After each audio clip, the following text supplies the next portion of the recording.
anak-anak, semangat pagi dan selamat berjumpa lagi dengan saya Suster Tina.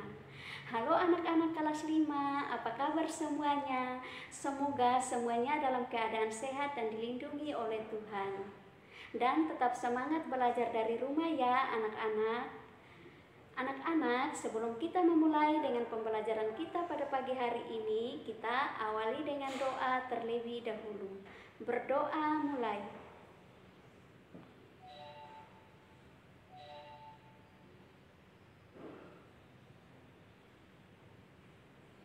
Berdoa selesai. Pada pertemuan kali ini kita akan belajar materi kelas 5. Tema 2, udara bersih bagi kesehatan. Subtema 1, cara tubuh mengolah udara bersih. Pembelajaran 1. Tujuan pembelajaran yang akan kita capai pada pembelajaran kali ini sebagai berikut. Yang pertama, dengan membaca teks, siswa mampu menyebutkan informasi terkait dengan apa, di mana, kapan, dan siapa dengan tepat. Yang kedua, dengan menuliskan dalam bentuk peta pikiran, siswa mampu mempresentasikan informasi dari teks tersebut dengan benar. Yang ketiga, dengan mencermati teks bacaan yang disajikan, siswa mampu menemukan informasi tentang organ-organ pernapasan hewan dengan tepat.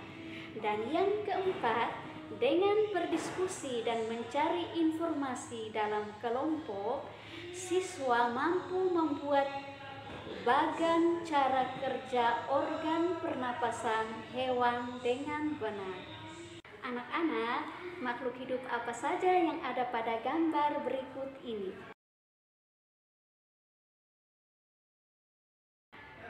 Ada ayam, ada bebek, ada kambing, dan ada manusia.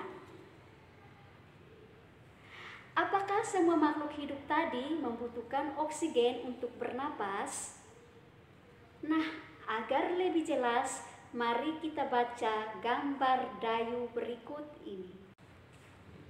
Anak-anak, silahkan membuka buku temanya masing-masing.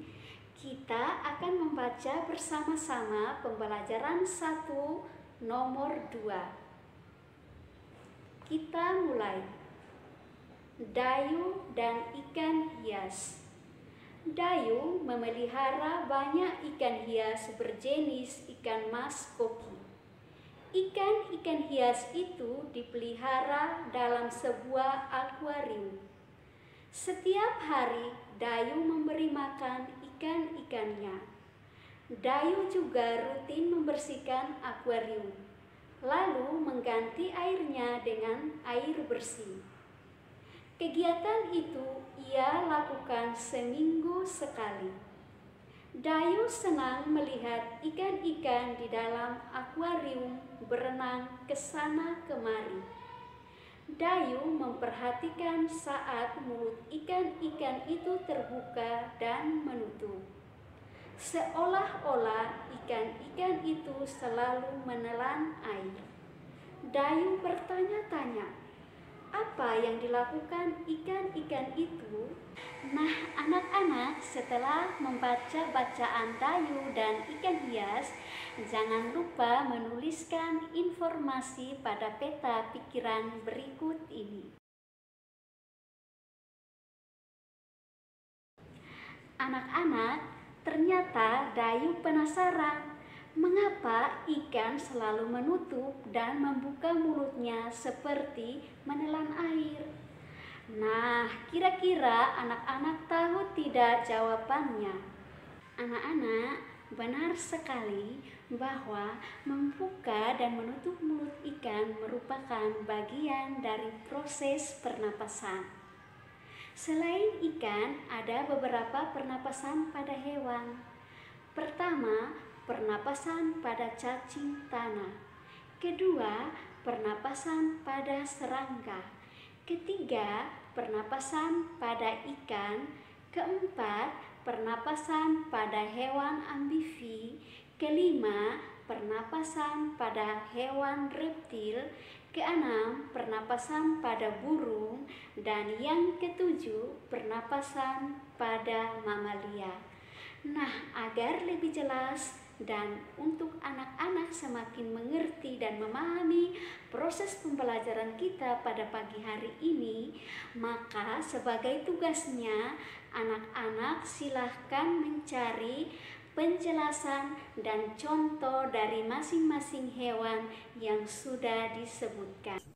Anak-anak, silahkan mempersiapkan buku dan penanya karena suster akan membantu anak-anak dengan membukakan video singkat tentang penjelasan dari beberapa macam hewan yang tadi suster sudah sebutkan.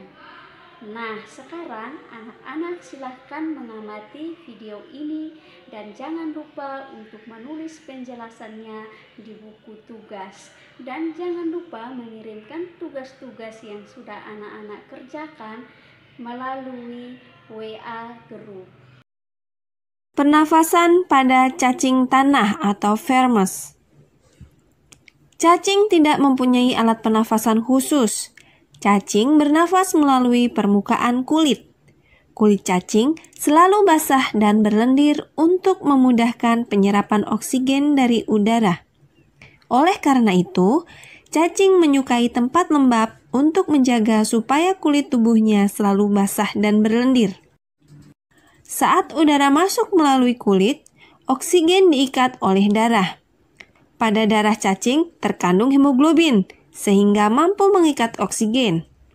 Oksigen yang diikat oleh hemoglobin lalu diedarkan ke seluruh tubuh. Zat sisa pembakaran berupa karbon dioksida dan uap air dikeluarkan dari tubuh juga melalui permukaan kulit. Alat dan sistem pernafasan pada serangga atau insekta. Seperti hewan lain, serangga bernafas dengan menghirup oksigen dan melepaskan karbon dioksida. Namun, alat pernafasan serangga berbeda dengan hewan lain.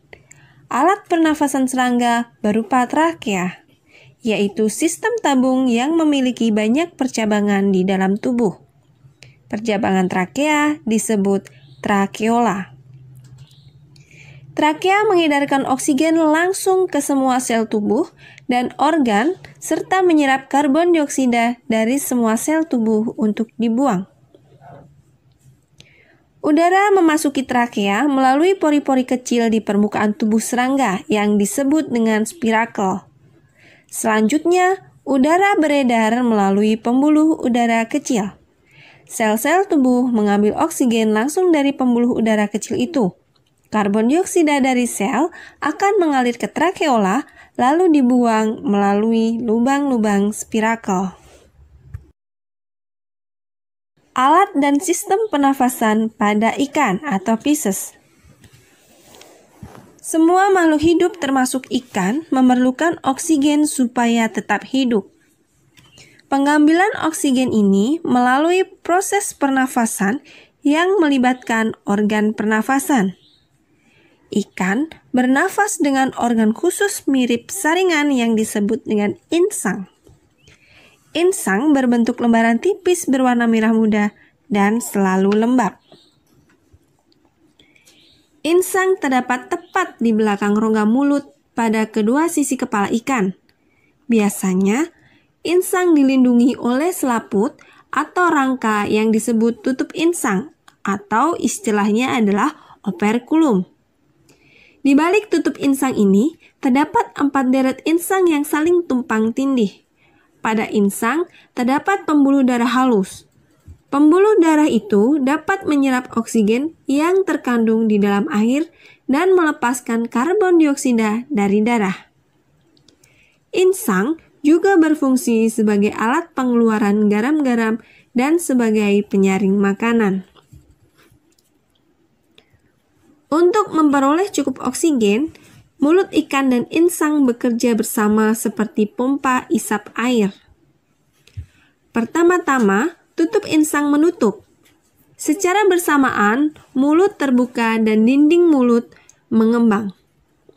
Saat itulah air terisap masuk. Kedua, rongga mulut menyempit dan mulut menutup. Secara bersamaan, tutup insang terbuka.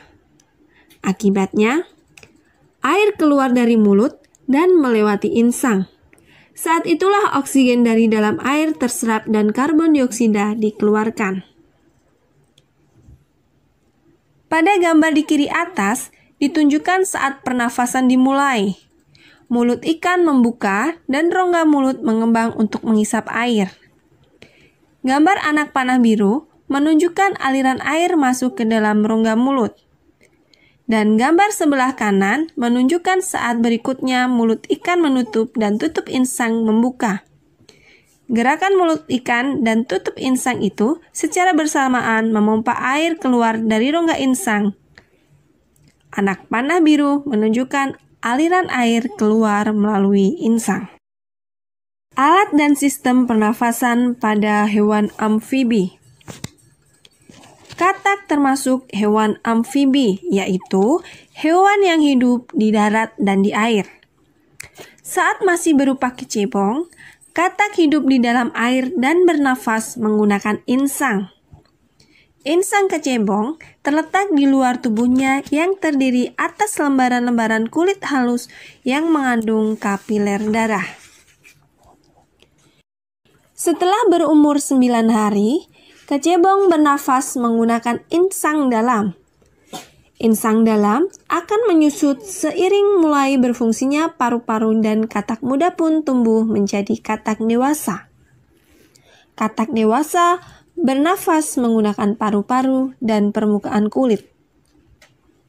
Di dalam paru-paru terdapat banyak gelembung udara yang sangat kecil, berselaput, dan penuh dengan kapiler darah.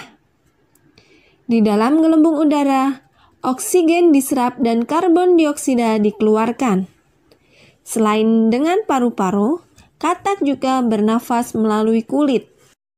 Permukaan kulit katak selalu basah agar memudahkan penyerapan oksigen dari udara. Alat dan sistem pernafasan pada reptil. Hewan yang termasuk reptil diantaranya ular, cicak, buaya, dan biawak. Reptil bernafas menggunakan paru-paru. Udara masuk melalui hidung, lalu ke batang tenggorokan, dan ke paru-paru. Paru-paru reptil terletak di dalam rongga dada yang dilindungi oleh tulang rusuk. Paru-paru reptil sederhana dengan beberapa lipatan dinding yang dapat memperbesar permukaan paru-paru. Namun, paru-paru kadal dan buaya lebih kompleks dengan beberapa belahan dan bertekstur seperti spons.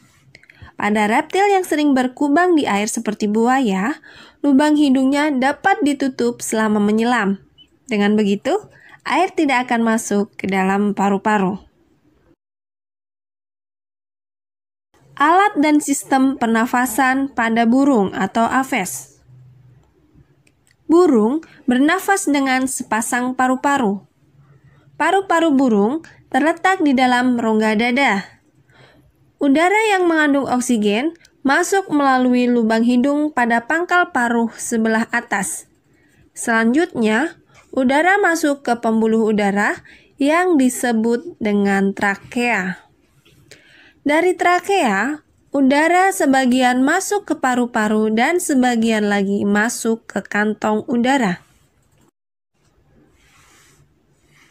Saat tidak terbang, burung menghirup udara sebanyak-banyaknya. Udara yang dihirup itu kemudian disimpan dalam kantong udara. Kantong udara juga membantu burung saat terbang, membantu mencegah hilangnya panas tubuh yang terlalu besar dan memperkeras suara. Alat dan sistem pernafasan pada mamalia. Mamalia adalah jenis hewan yang menyusui anaknya. Ada 2 jenis mamalia, yaitu mamalia darat dan mamalia air. Mamalia darat misalnya kambing, sapi, kerbau, dan kuda. mamalia air, misalnya adalah paus, duyung, dan lumba-lumba. Alat pernafasan mamalia darat terdiri atas hidung, pangkal tenggorok, batang tenggorok, dan paru-paru. Perhatikan gambar organ pernafasan pada kuda. Nah, di situ ini adalah hidung, kemudian ada trakea, ada paru-paru.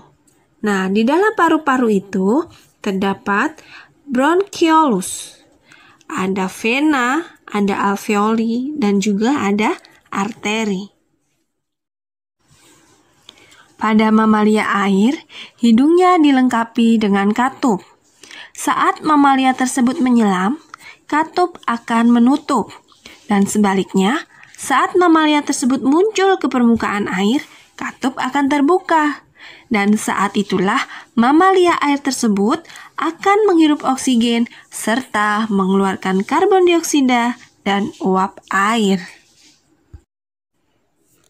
Nah, kesimpulan dari video yang kita pelajari kali ini adalah bahwa hewan itu memiliki alat pernafasan yang berbeda-beda. Cacing atau vermes bernafas menggunakan permukaan kulit. Kemudian ada serangga atau yang kita sebut dengan insekta bernafas menggunakan trakea. Kemudian ada ikan atau Pisces yang bernafas menggunakan insangnya. Kemudian ada hewan amfibi yaitu bernafas dengan insang waktu dia masih kecil. Namun setelah dia dewasa, dia bernafas menggunakan paru-paru. Kemudian ada reptil yang bernafas juga menggunakan paru-paru. Lalu ada burung yang bernafas menggunakan paru-paru, tetapi dia mempunyai kantong udara yang membantu mensuplai oksigen saat burung terbang. Yang terakhir adalah hewan mamalia, yaitu hewan yang menyusui anaknya. Dia bernafas menggunakan paru-parunya. Nah, khusus untuk mamalia air, hidungnya dilengkapi dengan katup yang menutup saat dia menyelam dan akan membuka saat dia muncul ke permukaan air. Anak-anak, kita akhiri pembelajaran kita pada pagi hari ini dan jangan lupa untuk tetap semangat belajar di rumah. Nah, walaupun anak-anak sekarang tetap belajar dari rumah saja, namun jangan lupa untuk tetap menjaga kesehatan. Kalau keluar dari rumah, jangan lupa untuk memakai masker. Dan saat makan, jangan lupa untuk mencuci tangan. Baik anak-anak, sekarang kita berdoa untuk mengakhiri pembelajaran kita. Berdoa mulai.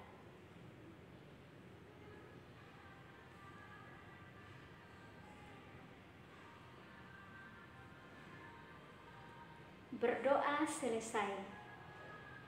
Selamat pagi anak-anak, sampai jumpa lagi.